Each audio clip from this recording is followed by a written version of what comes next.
President, and gentlemen, ladies of the House,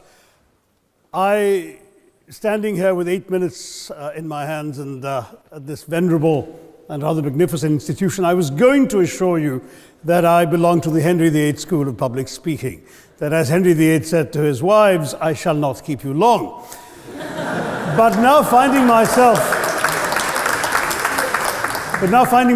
the seventh speaker out of 8 in what must already seem a rather long evening to you, I rather feel like Henry VIII's last wife.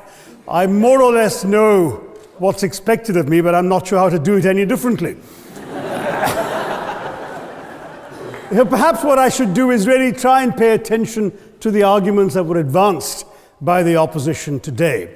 We had, for example, Sir Richard Ottaway challenging the very idea that it could be argued that the economic situation of the colonies was actually worsened by the experience of British colonialism. Well, I stand to offer you the Indian example, Sir Richard. India's share of the world economy when Britain arrived on its shores was 23%. By the time the British left, it was down to below 4%. Why? Simply because India had been governed for the benefit of Britain. Britain's rise for 200 years was financed by its depredations in India. In fact, Britain's industrial revolution was actually premised upon the deindustrialization of India. The handloom weavers, for example, famed across the world, whose products were exported around the world, Britain came right in. There were actually these weavers making fine muslin, light as woven air, it was said.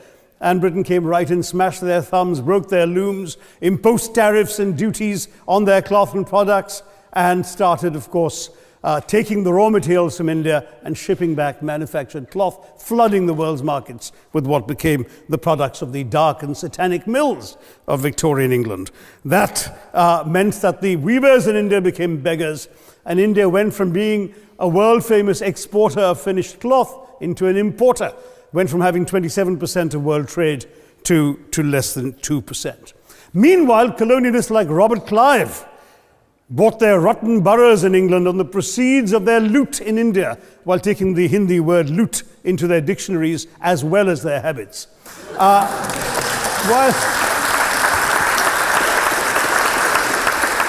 And the British had the gall to call him Clive of India, as if he belonged to the country, when all he really did was to ensure that much of the country belonged to him. By the end of the 19th century, the fact is that India was already Britain's biggest cash cow, the world's biggest purchaser of British goods and exports, and the source of highly paid employment for British civil servants. We literally paid for our own oppression.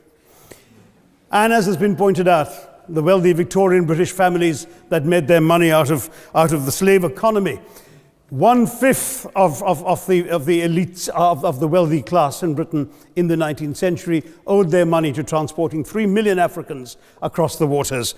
And in fact, in 1833, when slavery was abolished, what happened was that a compensation of £20 million was paid, not as reparations to those who had lost their lives or who had suffered or been oppressed by slavery, but to those who had lost their property. I was struck by the fact that your Wi-Fi password at this union commemorates the name of Mr. Gladstone, the great liberal hero. Well, I'm sorry, his family was one of those who benefited from this compensation. Staying with India, between 15 and 29 million Indians died of starvation in British-induced famines. The most famous example, of course, was the Great Bengal Famine during the Second World War, when 4 million people died because Winston Churchill deliberately, as a matter of written minuted policy, proceeded to divert essential supplies from civilians in Bengal to sturdy Tommies and Europeans as reserve stockpiles. He said that the starvation of anyway underfed Bengalis mattered much less than that of sturdy Greeks. This is Churchill's actual quote. And when conscience-stricken British officials wrote to him, pointing out that people were dying because of this decision, he peevishly wrote in the margins of the file, "Why hasn't Gandhi died yet?" So all notions that the British were trying to do their colonial enterprise out of enlightened despotism, to try and bring the benefits of colonialism and civilization to the benighted heathen. I'm sorry, Churchill's conduct in 43, simply one example of many that gave a lie to this myth. As others have said on the proposition, violence and racism were the reality of the colonial experience. And no wonder that the sun never set on the British Empire, because even God couldn't trust the English in the dark. Let me take World War I as a very concrete example, since the first speaker, Mr. Lee, suggested these things couldn't be quantified. Well, let me quantify World War I for you. Again, I'm sorry, from an Indian perspective, others have spoken of other countries. 1/6 of all the British forces that fought in the war were Indian. 54,000 Indians actually lost their lives in that war. 65,000 were wounded. Another 4,000 remained missing or in prison. Indian taxpayers had to cough up £100 million in that time's money. India supplied 70 million rounds of ammunition, 600,000 rifles and machine guns, 42 million garments were stitched and sent out of India, and 1.3 million Indian personnel served in this war. I know all this because, of course, the commemoration of the centenary has just taken place. But not just that, India had to supply 173,000 animals, 370 million tons of supplies, and in the end, the total value of everything that was taken out of India, India, by the way, suffering from recession at that time and poverty and hunger, was, in today's money, £8 billion. You want quantification? It's available. Second World War, it was even worse, 2.5 million Indians in uniform. I won't belabor the point, but of Britain's total war debt of £3 billion, in 1945 money, 1.25 billion was owed to India and never actually paid. Somebody mentioned Scotland. Well, the fact is that colonialism actually cemented your union with Scotland. You know, the Scots had actually tried to send colonies out before 1707. They'd all failed, I'm sorry to say. But then, of course, came union, and India was available, and there you had a disproportionate employment of Scots. I'm sorry, Mr. Mackenzie has to speak after me. Engaged in this colonial enterprise as soldiers, as merchants, as agents, as employees, and the earnings from India is what brought prosperity to Scotland, even pulled Scotland out of poverty. Now that India is no longer there, no wonder the bonds are loosening. Now, we've heard other arguments on this side. There's been a mention of the railways. Well, let me tell you, first of all, as my colleague, the Jamaican High Commissioner, has pointed out, railways and roads were really built to serve British interests and not those of the local people. But I might add that many countries have built railways and roads without having had to be colonized in order to do so.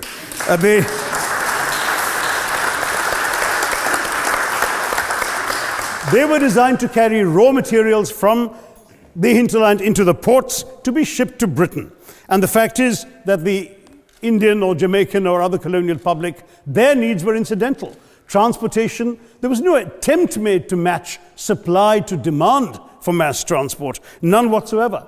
Instead, in fact, the Indian railways were built with massive incentives offered by Britain to British investors, guaranteed out of Indian taxes paid by Indians, with the result that you actually had 1 mile of Indian railway costing twice what it cost to build the same mile in Canada or Australia, because there was so much money being paid in extravagant returns. Britain made all the profits, controlled the technology, supplied all the equipment, and absolutely all these benefits came as private enterprise, British private enterprise, at public risk, Indian public risk.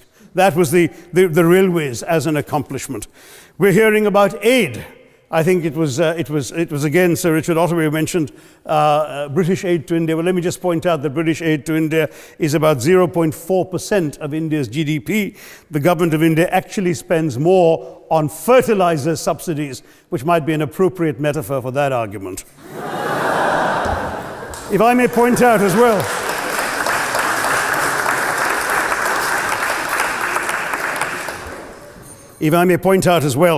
that as my fellow speakers from the proposition have pointed out, there have been incidents of racial violence, of loot, of massacres, of bloodshed, of transportation, in India's case, even of one of our last Mughal emperor.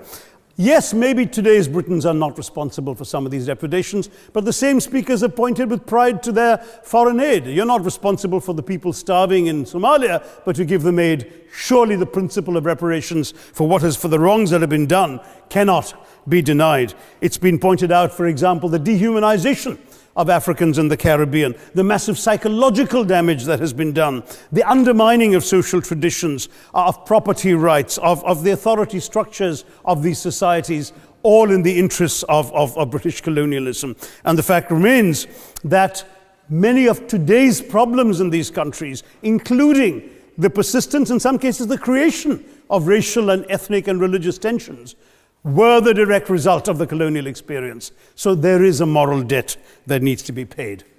Someone challenged reparations elsewhere. Well, I'm sorry, Germany doesn't just give reparations to Israel. It also gave reparations to Poland. Perhaps some of the speakers here are too young to remember the dramatic picture of Chancellor Willy Brandt on his knees in the Warsaw Ghetto in 1970. And there are other examples. There is Italy's reparations to Libya. There's Japan's to Korea. Even Britain has paid reparations to the New Zealand Maoris. So it's not as if this is something unprecedented or unheard of that's going to somehow open some sort of nasty Pandora's box. No wonder Professor Lewis reminded us that he's from Texas. There's a wonderful expression in Texas that summarizes the arguments of the opposition: all hat and no cattle. Now, if I can just quickly look through the other notes I was scribbling while they were speaking, there was reference to democracy and rule of law. Let me say with the greatest possible respect, it's a bit rich to oppress, enslave, kill, torture, maim people for 200 years and then celebrate the fact that they're democratic at the end of it.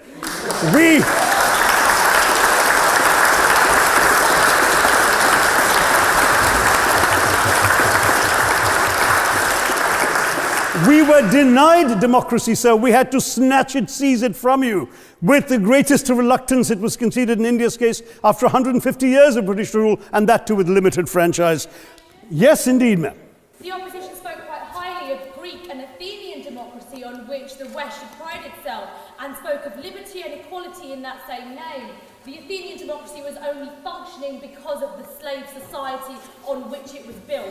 That's the nature of colonisation. All right, I don't think that needs contradiction, not from me at any rate.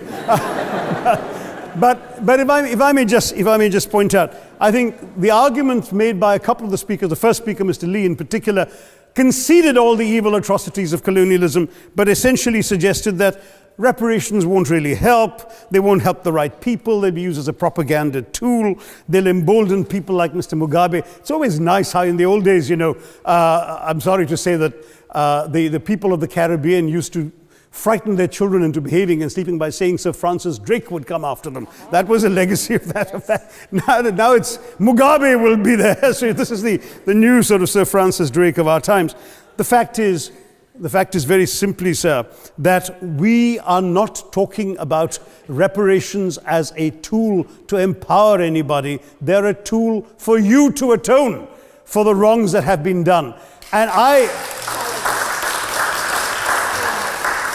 am quite prepared to accept the proposition that you can't put a monetary sum on the kinds of horrors people have suffered. Certainly no amount of money can expiate the loss of a loved one, as somebody pointed out there.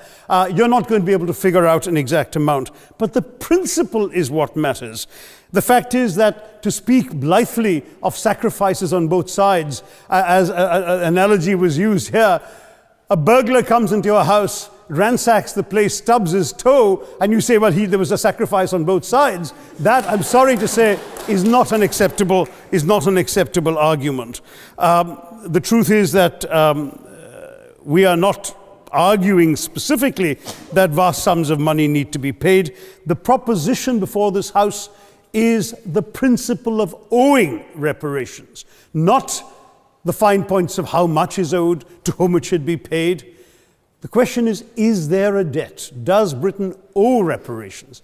As far as I'm concerned, the ability to acknowledge a wrong that has been done, to simply say sorry, will go a far, far, far longer way than some percentage of GDP in the form of aid. What is required, it seems to me, is accepting the principle that reparations are owed. Personally, I'd be quite happy if it was £1 a year for the next 200 years after the last 200 years of Britain and India. Thank you very much, Madam President.